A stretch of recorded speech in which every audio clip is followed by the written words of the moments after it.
我觉得很奇怪，刚刚不是终极叫我站那边吗？啊，你就拍完，现在就你拍完就可以走了。自己取自己的景有什么？对啊，他为什么要骂我？你的镜头对吗？为什么？没办法。好了，你再这样的话还有问题。只会怪别人。哦，太大了吧？有问题吧？没办法。还要走。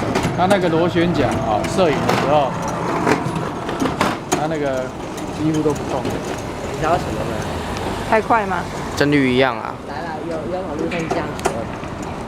我刚刚那台很大的。就是你每拍一张照片，你那个照片的频率跟那个多少？对啊，为什么他的螺旋桨？